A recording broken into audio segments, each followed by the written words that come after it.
Hello and welcome to the Crisis Point podcast. I'm Eric Sammons, the editor-in-chief of Crisis Magazine.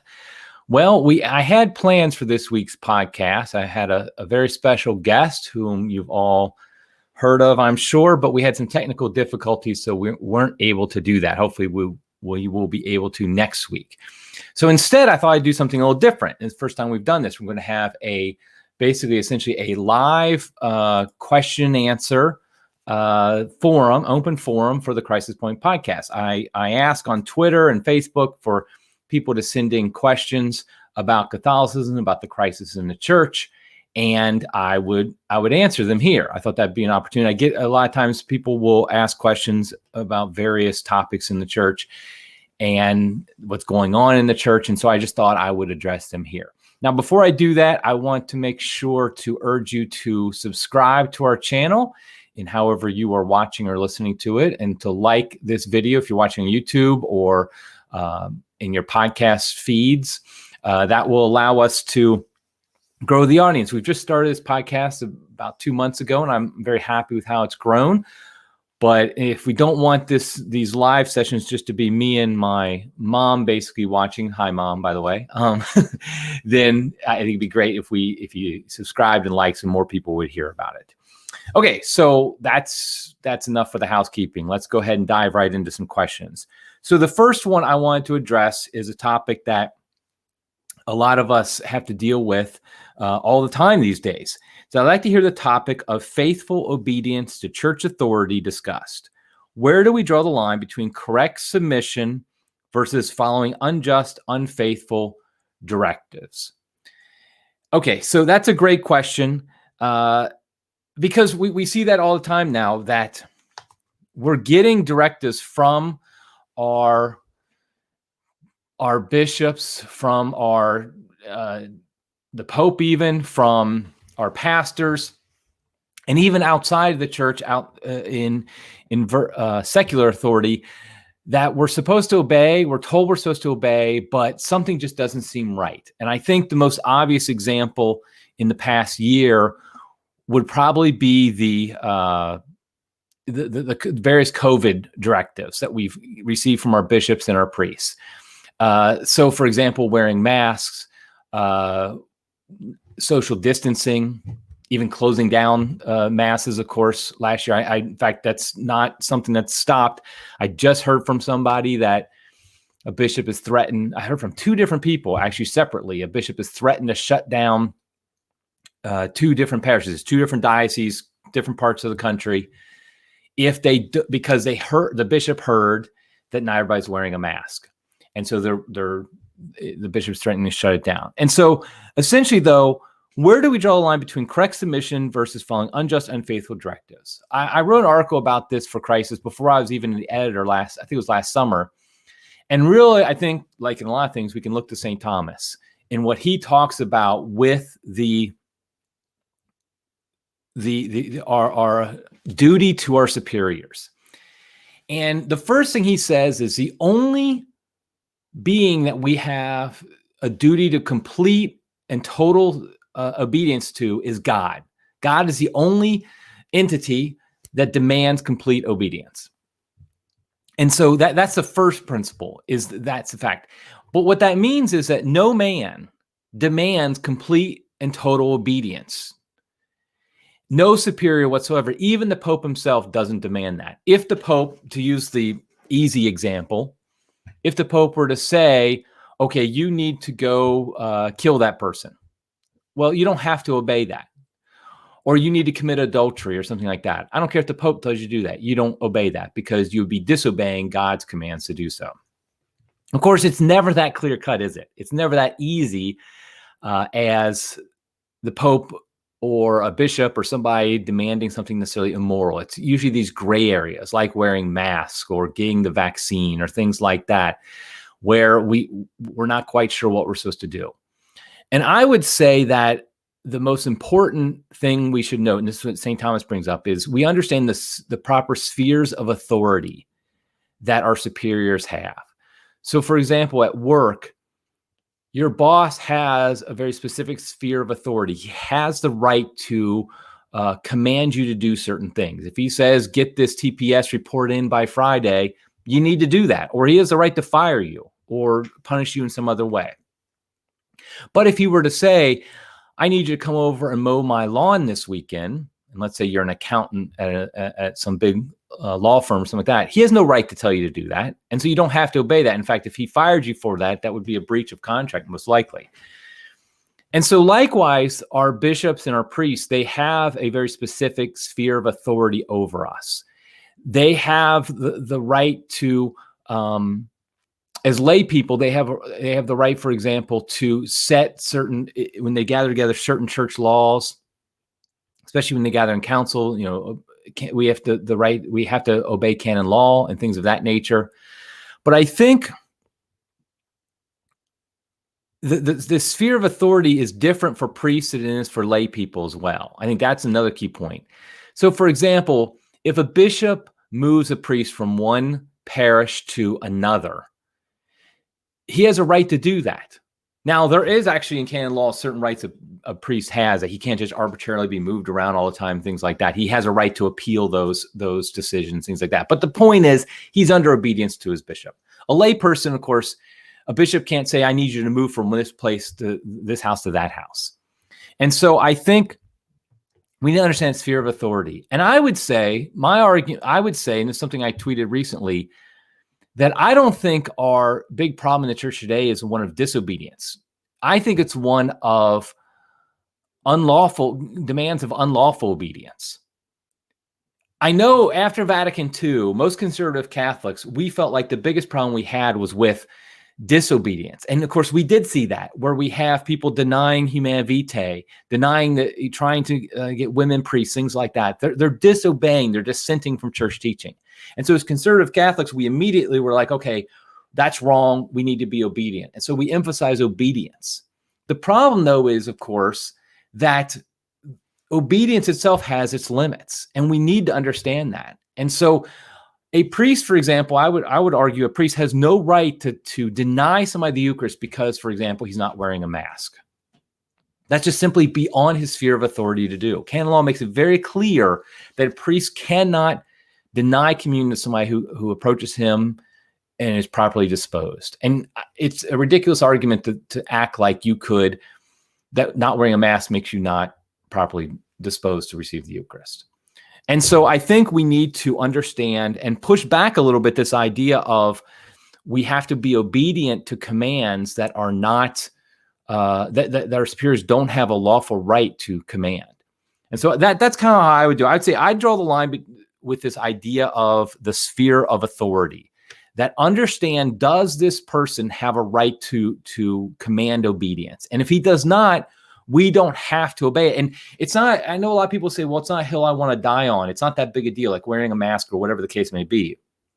The problem, though, is we've seen this in society, when people are able to establish authority in an area they don't really have it, well, then they're going to always go much further than they're supposed to go. They're always going to continue to demand things that they're not allowed to demand. So I would say we need to really hold our superiors to a very strict idea of the sphere of authority and what they can and cannot command. Okay, so another question I have here, and I'll get to questions in the chat in a minute as well, but I have this question about Pope Francis's teaching on the death penalty. It says, it seems pretty clear, Francis' teaching on the death penalty seems clear to me, and by putting it in encyclical, he made it part of the ordinary teaching of his reign. Since it contradicts traditional teaching, is this the smoking gun the cardinal should use to fraternally correct him? Okay, first of all, I want to just note that Peter Kwasniewski has a great article about the death penalty. It's actually a talk he gave. I think it's at Rorate Chali's blog. I'll try to remember to link to it in the show notes. But basically, the problem with the Pope's teaching on the death penalty is it frankly contradicts 2,000 years of consistent teaching. It's not just like this is a teaching that just kind of shows up once or twice. It goes all the way back to the Old Testament, continues through the New Testament, through tradition, any catechism of the Catholic Church you've ever read before, throughout history, has always said that the death penalty is morally permissible for the government. Now, I'll be honest, I'm not a big fan of the death penalty in today's world. I do think there are other alternatives and better alternatives at times. But the fact of the matter is that we cannot deny that the church has consistently taught that the death penalty is morally permissible in certain circumstances. Yet the language of Pope Francis makes it very much appear that he believes it's an intrinsic evil, that in other words, it's never morally permissible. And that simply contradicts previous teaching. And so, yes, I do think that the cardinal should fraternally correct him on this. I don't think they will. I mean, let's be honest. Other than a couple cardinals like Cardinal Burke or something like that, none of them have even bothered to even think about correcting him on anything. They just go along with everything he says. But I also want to mention something that this person asked, like, by putting it in an encyclical, Francis made it part of the ordinary teaching of his reign. I think what this person means is made it part of the ordinary magisterium of his teaching, his ordinary magisterium. I think that really shows a fundamental misunderstanding of what the magisterium is. You cannot simply add new things to the magisterium that contradict previous teachings of the magisterium. The Pope just can't do it. In fact, I will go back to Vatican I. Vatican I, of course, is the council that defined the infallibility of the Pope. And it says, for the Holy Spirit was promised to the successors of Peter, not so that they might, by his revelation, make known some new doctrine, but that by his assistance they might religiously guard and faithfully expound the revelation or deposit of faith transmitted by the apostles. In other words, the charism of infallibility has a purpose. The purpose is so that the Pope can guard and faithfully expound the revelation or deposit of faith transmitted by the apostles. Well, the teaching on the death penalty has been clearly transmitted by the apostles, transmitted throughout church history. And so the Pope has one role and one role only when it comes to that teaching: to religiously guard and faithfully expound on it. He has no ability to change it. He doesn't have that authority. Again, let's go back to the sphere of authority we were talking about before. So I think we have to be clear that the Pope simply just cannot change the church's teaching on the death penalty. And so when he changes the catechism, that says more about the fact that it degrades the authority of the catechism more than it does about the changing of the teaching of the church, because it just simply can't change. Okay, so next question. This goes completely different. Do you have investment recommendations that align with our Catholic faith? I don't want to spend a lot of time investing, and I'm not an expert. I just want to support companies and businesses that don't discriminate against our faith and beliefs. Okay, first of all, I'm not an investment banker. This is not investment advice. I do not give investment advice, I should say, but I will say a few things. The problem is that the church, as Catholics, we know that many companies, most large companies, I would say, have completely given over to the woke nonsense that we see in our culture today. And that makes them essentially anti-Catholic. And so if you invest in a mutual fund, for example, you almost definitely invest in a company that's doing some really bad stuff, like, for example, promoting homosexuality, promoting transgenderism, promoting the socialist Black Lives Matter, whatever the case may be. So is that immoral? I wouldn't necessarily say it's directly immoral because of the whole idea of remote cooperation with evil and things like that. Frankly, I don't think we're required to never be involved with any company that does this stupid stuff, because we'd probably all starve to death if we did. But that doesn't mean we shouldn't be called to try to be as moral as possible in our investments. Personally, I remember this happened to me. This was back in the late 1990s when I first set up a mutual fund at a company. And I got a report from them, one of their annual quarterly reports, and it mentioned that they had invested in Playboy. And so I wrote to them and I said, I don't want you to invest in Playboy. They're immoral. They do all this destructive stuff, blah, blah, blah. And they did write back to me and they said, no, we're still going to invest in it. And so I basically took my money out of that mutual fund. I decided at that moment, I'm not going to invest in mutual funds anymore. I'm only going to invest in specific companies that I want to. Now, I might not do as well as the mutual fund. Honestly, I've been doing this for 20 some years and I do just fine because I just do some major big companies, but I know some of them don't do the best stuff. So I honestly don't think you can really avoid it in the stock world. I do think there are other alternatives. I mean, obviously cryptocurrency, people who know me know I'm really big into cryptocurrency. Those don't support anything. I mean, a cryptocurrency isn't a company, so it can't support some woke, junk out there. So obviously that's something. Real estate, investing in real estate. If you own real estate and you're renting out, obviously you're your own boss at that point. Precious metals, things of that nature. So a lot of different things like that. But again, not investing advice, but I just think we have to do the best we can and know that we're not going to be perfect. There are going to be some things we invest in that we probably shouldn't. Okay. Here's a question that just came up. Let me pop this one up. Eric, do you think the traditional community obsesses over the situation in Rome too much? Yes and no. Yes, in the sense that if your spiritual life surrounds what's the latest goings on in Rome, then you have a problem. If you spend more time obsessing over what's happening in Rome right now than you do over the sacred scriptures or over reading maybe St. Thomas Aquinas or praying the rosary, then you're out of balance and you have a problem. And so I would definitely say that you need to get that balance. Now, that being said, what's happening in Rome does matter because it does filter down to us. And it does filter down to our practice of the faith. I mean, what happens in our parishes, one of the reasons our parishes, so many of them are so bad is because of what's happening in Rome. And so it does matter. And so I don't think we necessarily should keep our heads in the sand on the one hand, but I also don't think we should obsess over it. Now, I think for each person, it's different. I think some people have personalities, that if they follow what's going on in Rome at all, it's going to upset their spiritual balance. It's going to lead them down a path they shouldn't go. So I honestly think they should just ignore it completely. You have to know yourself. Other people can know about what's going on in Rome. They can report on it. They can discuss it. And it's not going to upset them too greatly. And I think that a lot has to do with maturity, but I also think a lot has to do with personality. Some personalities just take these things more than others. So I think that's a something we need to keep in mind. I think we need to keep that balance. Again, I would say the way to know is, how do you spend your normal day? Do you spend more time thinking about what's going on or following what's going on in Rome, or in the sacred scriptures, in the praying the rosary, reading classic works, reading theology, things of that nature? If you're spending more time following the goings on in Rome than those other things, then I do think that you're obsessing too much over it.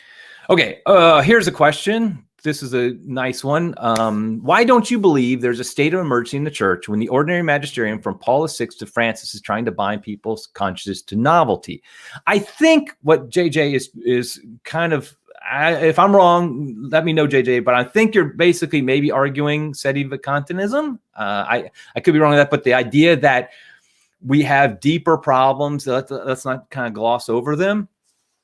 And I think it's a legitimate point, and I don't want to dismiss it.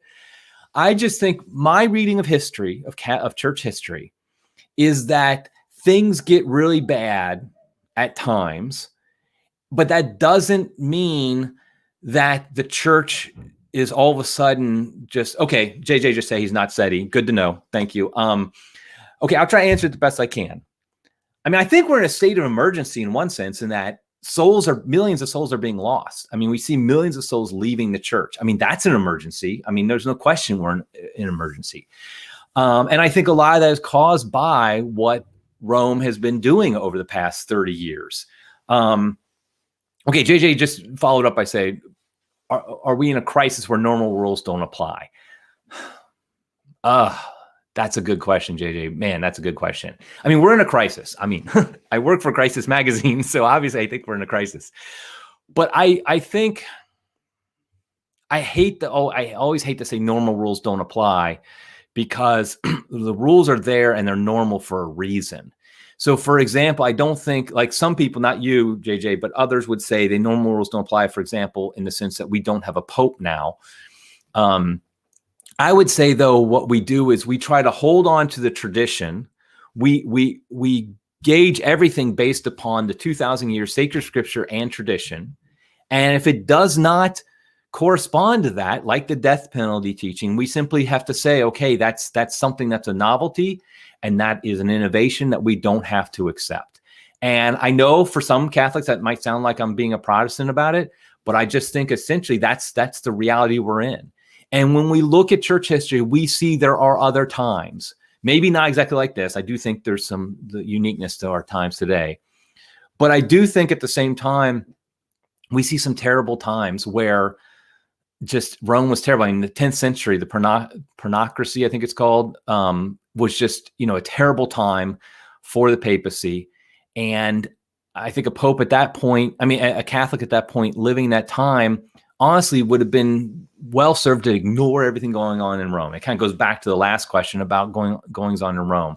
I think if a Catholic lives heads down in his parish, hopefully a traditional parish, and he is following the traditional teachings of the church, he's going to be saved. He's going to go to heaven, and he's going to help others get to heaven if he's living a sacramental life, things like that. And so these other questions, while I'm not trying to dismiss them as not being important, I also would say they're not as important as salvation. And so we just have to just stick to the fundamentals. Stick to the fundamentals of the faith and the teachings of the church as they've been handed down to us for 2,000 years.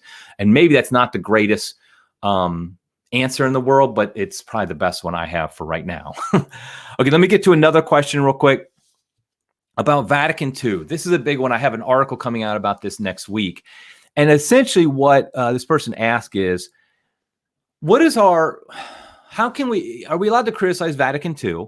What is our duty as a Catholic to give our religious assent to it? Some people will say it's a pastoral council, so we kind of can ignore it. We don't have to listen to it. Others would say it does teach certain authoritative doctrines, like, for example, the sacramentality, the episcopate, things like that. Can we ignore Vatican II? What should we do with Vatican II? How do we solve a problem like Vatican II? I think it's a difficult question, but I think ultimately, we have to put Vatican II in the perspective, again, of the 2,000 years of church history. And in the perspective of 2,000 years, it is a 3-year period of 2,000 years.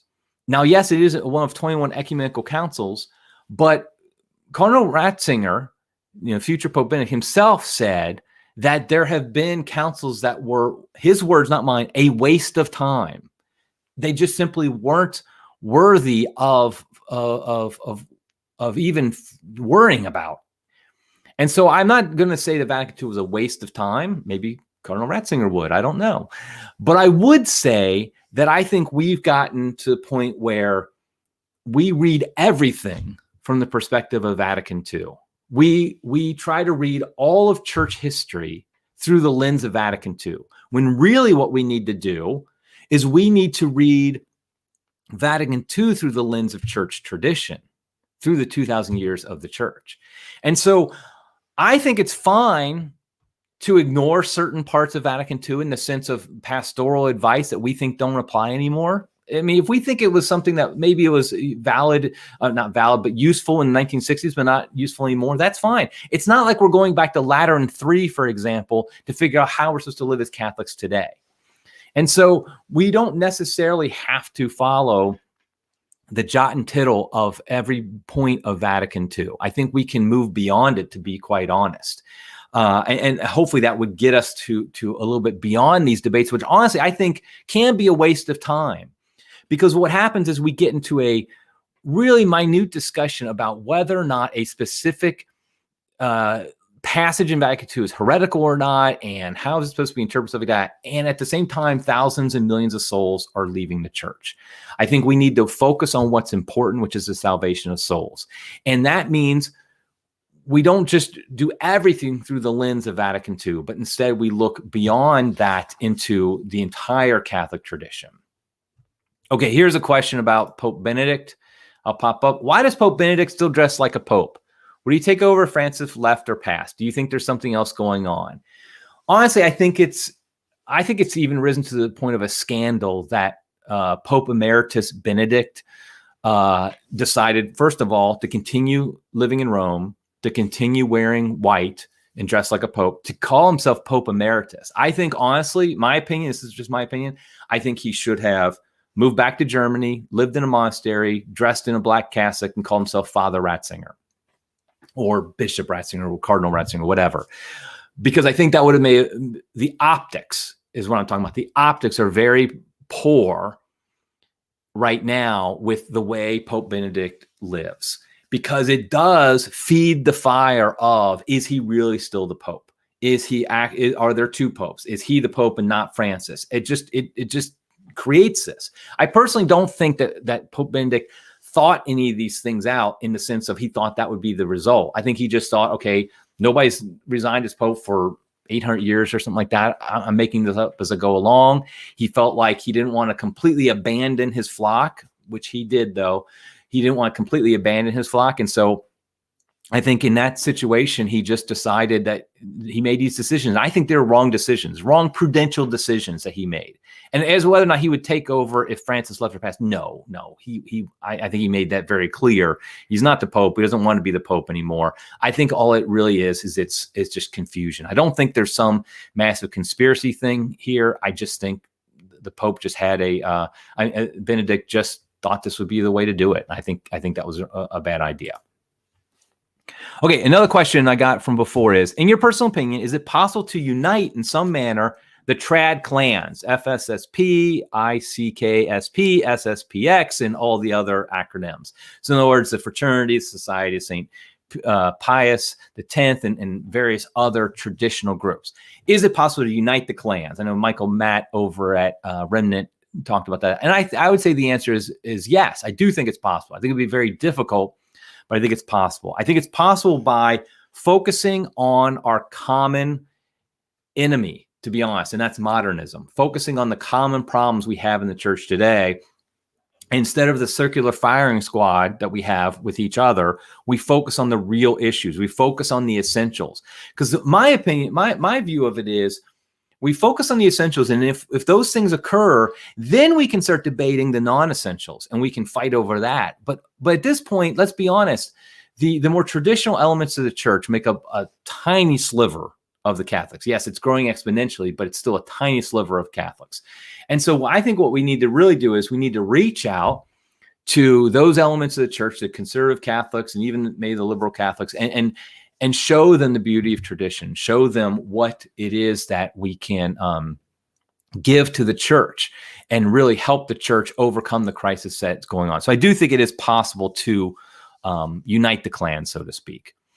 So, okay, so next question is, Jesus granted the apostles the ability to forgive sins in confession, yet Thomas was not there. He's talking about it's in the Gospel of John where he breathes the Holy Spirit on them after Jesus does after his resurrection, but Thomas isn't there. So how can you explain how what Jesus did applies to Thomas? I can see how it applies to all the bishops who came later to the apostolic nature of the church. Well, I think a couple things. First of all, I think that the fact is that Scripture doesn't tell everything that happened. It tells us all the things we absolutely need to know. And we know that Jesus, for example, gave the authority to all the apostles, the authority to bind and loose. And that would include the ability to forgive sins or not forgive sins. And so that's part of the granting of the sacrament of confession. So I don't think it was just that one moment at the resurrection in which that power was given to the apostles, so Thomas didn't get it. I think all the apostles got it. Obviously through all of what Jesus did, and some of it wasn't necessarily related in the scriptures. So I don't think we have to worry about Thomas not having that authority that the others did. Okay, so here's a question from Ryan. Kennedy Hall mentioned that bishop was promised to the FSP. Assuming I recall correctly, do you think it's prudent to write the nuncio?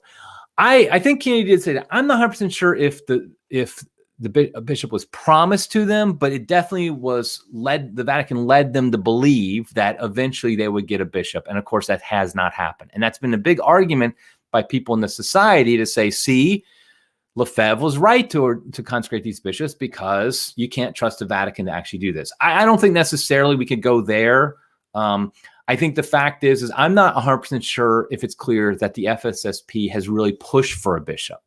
So unless we know that they're pushing for a bishop, I don't think we can argue that the Vatican has somehow broken a promise.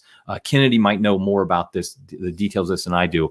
But to my knowledge, I don't know if they've pushed for a bishop. I personally think it'd be great if the FSSP were given a bishop, that, one of their priests was consecrated bishop so that he could ordain priests and do the various things a bishop does. Because right now, the way it works is all traditional FSSP parishes, they need to get their local bishop or some bishop who agrees to travel to do, for example, confirmations. And ordinations as well have to be done by a non-FSSP bishop. So, like I said, I'm not 100% sure. JJ just noted that they were offered a bishop and declined it, from my understanding. They don't think they need one. I disagree. I think they do need one. JJ's probably right about the details of what the FSSP thinks, but I think some traditional order needs a bishop other than just the society, because I think that would help with just practically speaking, it would help having a bishop. Okay, next question is about NFP, natural family planning.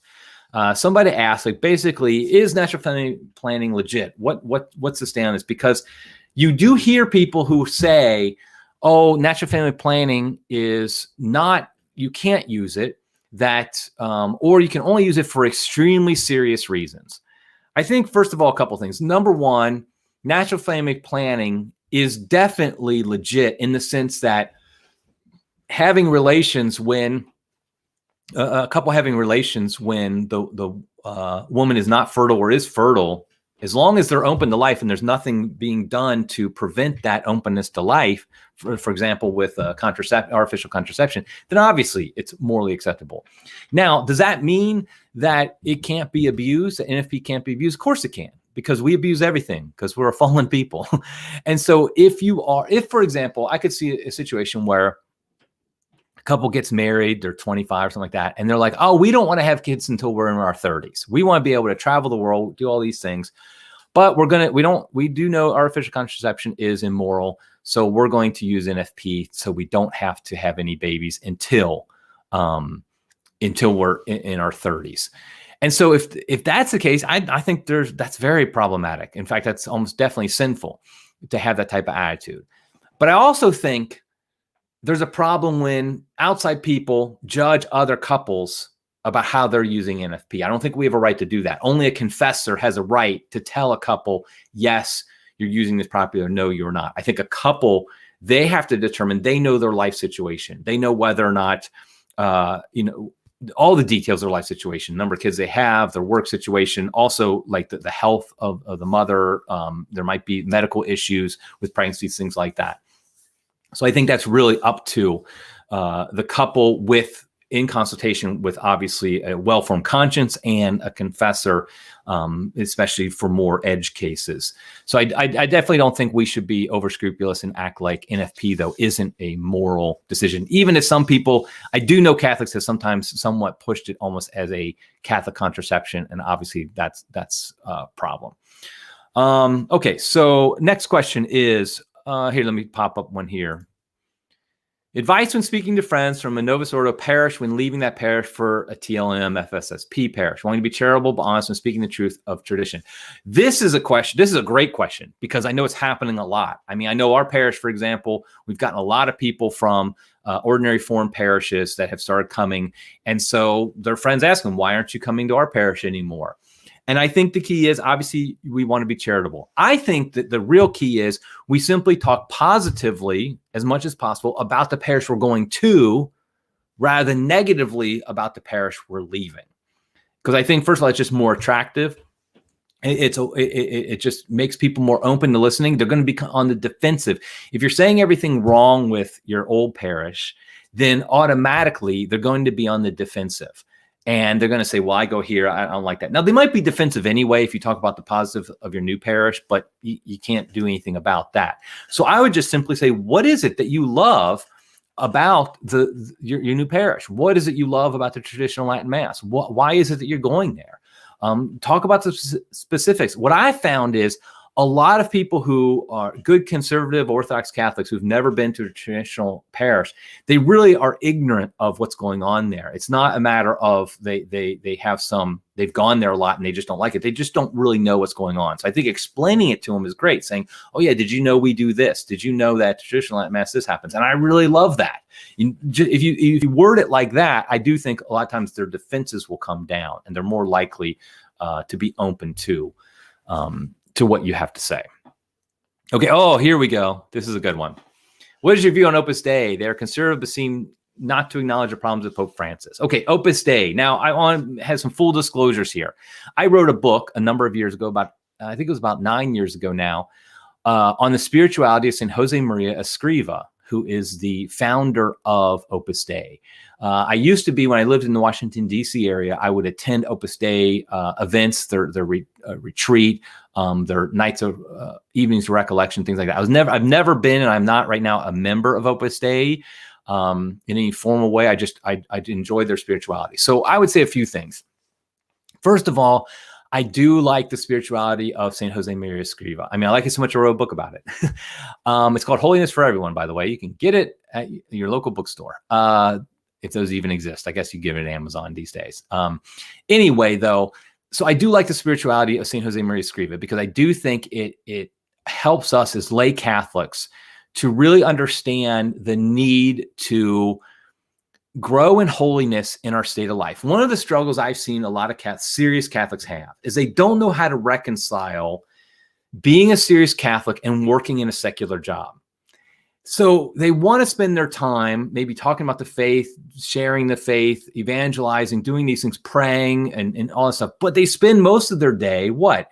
Sitting at a cubicle, working and doing what they don't think is necessarily work for the kingdom. And I think, for example, the spirituality of St. Jose Maria Escriva allows us to see that work that looks like drudgery, looks like it doesn't matter, is a means of holiness and is a means to bring about the salvation of others. So, for example, the stay-at-home mom who is changing her daughter's diaper, that diaper changing table is her altar, so to speak. It's her offering herself up to God, offering her activities up to God. The man at the cubicle who's working at his computer, that cubicle is his altar, so to speak, his priestly altar where he offers up what he does to God as a sacrifice for the salvation of his soul and the salvation of others. So I really do love the spirituality that I found in St. Jose Maria Escriva. Now, I know that's not exactly what the question is. They don't seem to acknowledge the problems with Pope Francis. I do understand that being a legitimate concern. I do not agree with Opus Dei on this. I do think they are too, and this comes from St. Jose Maria, and I think this is St. Jose Maria living in a specific time, mainly the early 20th century, mid 20th century. I know he didn't die till after Vatican II, but I don't think he saw all the consequences there. That was a very hyper-papalist era where most good Catholics were saying, you have to obey the Pope on everything, no matter what. They honestly just didn't conceive of a Pope Francis or of even worse. And so I honestly feel like that's a blind spot that they've inherited from St. Jose Maria, but I understand the times in which St. Jose Maria lived in. I'm not going to judge him based upon that because honestly, most Catholics at the time had that same attitude. They just simply didn't conceive of a problematic papacy. So, I mean, that's kind of my view. Again, I don't, like I said, I'm not a member of Opus Dei, and I don't plan to ever join. But like I said, I like the spirituality of St. Jose Maria Escriva. Okay, another question. Do you have a different opinion now on libertarianism and Catholicism? To me, it seems like a lot of the ideas of Rothbard, Mises, etc., are antithetical to Catholic moral and social teaching. This is somebody who obviously knows that I've identified myself as a libertarian in the past. I still do identify myself as a libertarian. I think the reason I often hesitate from saying that is because I know that what people think is libertarianism and how they define it is very different from how I identify it. My libertarianism is very much focused on the role of the state and how I see the role of the state in the world. And I really do think that the state has a very, in our modern world, the secular state, I would like it to be as small as possible. And by saying that, that essentially these days makes me a libertarian. And when it comes to the free market, I'm very much a libertarian. Like, I honestly don't think there's a role for the state when it comes to guiding the market or whatever you want to call it. I think that the market is much better off if it's left alone. That I think that the most free market we can have is also the most just market we can have. I do know there are abuses and things like that, but I just think that that's the case. So I do not think that, as I understand libertarianism, that it's antithetical to especially Catholic moral teaching. Catholic social teaching is a tough one because I think that's so ill-defined that I found that most people define Catholic social teaching as it's whatever a pope said in the early 20th century that I agree with. I'm not saying that you're, whoever asked this question, is saying that, but I've seen that a lot. Whereas I would just say that when you look at real Catholic social teaching, it's really Catholic moral teaching, which is we help the poor, we are fair, we are just, we don't lie, no fraud, things like that. And all of those things are very compatible with libertarianism. Now, I also know, just to be clear, a lot of self-identified libertarians today would not, basically they support libertinism, which is anything goes, there's no morality and things like that. And I reject that completely. So that's essentially my views on that. Okay, so here's a question. When someone goes through an annulment but is married to someone currently in the church, shouldn't they be living as brother and sister and then could receive the Eucharist? I think I understand. Well, if they went through an annulment, then they are legitimately married now. But if you mean they didn't get an annulment and now they're married outside the church, then yeah, they should not receive communion unless they're living as brother and sister, and that should only be done under the advice and guidance of their pastor, because there's also the possibility of scandal. If everybody thinks that they're living not as brother and sister and they're receiving communion, that they shouldn't receive in that case either. The only case in which living as brother sister works is it's kind of known by the pastor and it's maybe publicly known as well, that they're living as brother and sister. But if I understand the question, then essentially the idea is that if you're married outside the church, you're in a civil marriage that is not recognized by the church, then you should not receive the Eucharist in any case. Okay, another question I got beforehand was, if the nearest traditional Latin Mass is 1 hour away, 1 hour or more away, more than 1 hour away, is there any argument for splitting time between that and the best local ordinary form Novus Ordo parish, mainly to build local connections with other Catholics? Asking in the context of a family with several young children. That's a great question, and I don't want to give a specific answer to it, like a direct answer. You have to do this, but I would say here are some guidelines. I personally believe that if there is a traditional Latin Mass parish within an hour, you should try to make an effort to attend it. That's just what I think. Now, I do know there are unicorn Novus Ordo parishes. I used to belong to one. And so I don't want to argue. What I mean by that is Novus Ordo parishes that really are good in a lot of ways. They have a reverent liturgy. Maybe they celebrate ad orientem, great pastor, Orthodox, all that. So I don't want to act like those don't exist. But in most situations, we know that many of the normal parishes are just, they're abysmal as far as passing on the faith. So I would say if there is a traditional Latin Mass parish within an hour, yeah, I think you should try to make it there as much as possible. But if there's not, then, but let's say it's more than an hour away, maybe it's an hour and a half away, and the question is maybe split time between that and your local Novus Ordo parish. Yeah, I think as long as you don't think attending your local Novus Ordo is a harm to your faith, then I think, yeah, you can. I don't see a problem attending it. Especially that I like this idea of building local connections with other Catholics. I know that's always a problem with traditional Latin Mass parishes being so separated, so far apart, is that you end up having you have a very difficult time with community. And so I think that's a real issue that that needs to be addressed, and having community with other local Catholics is a great thing. And hopefully maybe you build up enough people who have a desire for the Latin Mass that your local parish starts offering it, parish priest starts offering. You never know. Things like that have happened in the past. But I think you have to decide in your own situations what's best for the faith of you and your kids. Okay, boy, these questions are getting even more controversial. Okay, what is your opinion of the canonization of Paul VI and John Paul II? Okay, I would say, like that long pause to bring out the controversy, draw out the controversy. I would say they were imprudent. What I mean by that is I don't think I would say that's at least that's the main problem, is that first of all, I think Paul VI, okay, canonization means a person's a saint. I guess the most minimal definition of that is that the person is in heaven. I'm not going to argue whether or not Paul VI or John Paul II is in heaven. I have a great deal of respect for John Paul II in a lot of ways. I'm definitely not going to argue that they're not in heaven. What I am going to say, though, is canonizations are intended to give an example for Catholics to follow. That's really why you canonize, because it's not, the church isn't saying these are the only people in heaven. There are tons of people who are in heaven who aren't canonized saints. But the church hasn't seen it fit, and again, this is a fitting thing, a prudential decision, to canonize all of them, because they're like, no, we're going to select certain people who lived heroically, and so they're going to be examples for Catholics to follow on how to live as disciples of Jesus Christ. I honestly don't see how you can put Paul VI into that category. I mean, yes, he wrote Humanae Vitae, great, but he also was the Pope during a terrible time in the church's history when millions of people were leaving the faith. The faith was being destroyed at all levels. How can we hold him up as an example of somebody to follow? And secondly, I just think it's imprudent to be canonizing all these popes.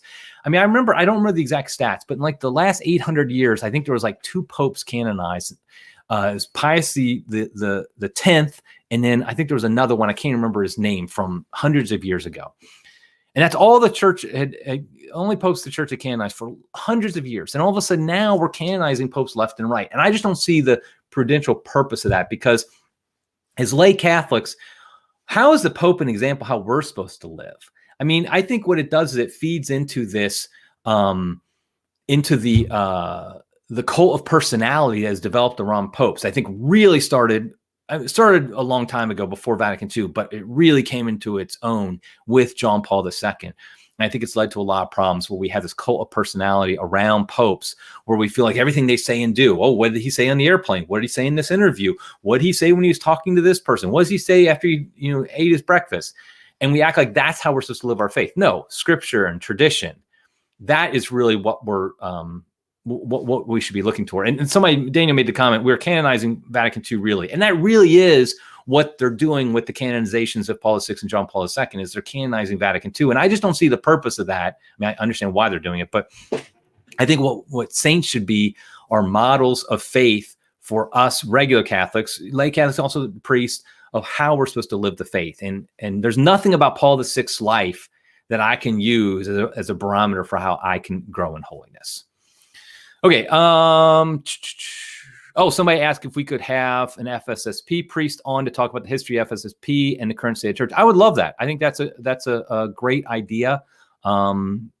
If anybody has an FSSP priest who would love to come on, please send them to me. Or if any FSSP priest hears this, feel free to reach out to me. I love the FSSP. I used to be a member of a parish, I cannot say it easily, FSSP parish for 5 years until I moved out of the area. So that's something I would like to. Okay, we're getting close to the end. Somebody did ask, do you have any thoughts on the geo versus heliocentric question? No, not really. I honestly don't see any reason to go against what the prevailing science is today. I mean, I know that people say that about everything these days, but I haven't really thought about it that much, and I don't plan to, because it doesn't really seem to matter to me. Okay, one last question before I sign off, and that is, what is your prediction on recent reports that USCCB may at their spring General Assembly press pro-abortion Catholic politicians not to receive communion? My prediction is I think it's just going to die. At best, it will be a very weak statement that says that Catholic politicians support abortion maybe shouldn't possibly kind of think about before they do, receive communion. I think it's going to be very wishy-washy is my guess, because some of these bishops are not going to allow it to be very strong, these pro-Biden bishops. I think it's good. I mean, I'm glad that they are at least raising the issue. I think, though, it kind of shows how far the goalposts have moved, in that we think this is a win, that they might ask pro-abortion politicians to not receive communion, when the fact is they should be excommunicated. a Catholic politician who is ardently pro-abortion, like a Joseph Biden, like a Nancy Pelosi, should have been excommunicated years ago. I mean, obviously, they should have gone through the process where they warn them, where their bishop talks to them privately, then publicly reprimands them. Go through the process that we should go through in these situations. But ultimately, if they're adamantly against changing their position and they continue to support the legal destruction and killing of the unborn, then yeah, I think they need to be excommunicated. But all we're talking about is maybe they shouldn't receive communion. So I just kind of shows where we are in this. So, okay. So, and somebody mentioned the intro music. So I will bring it up.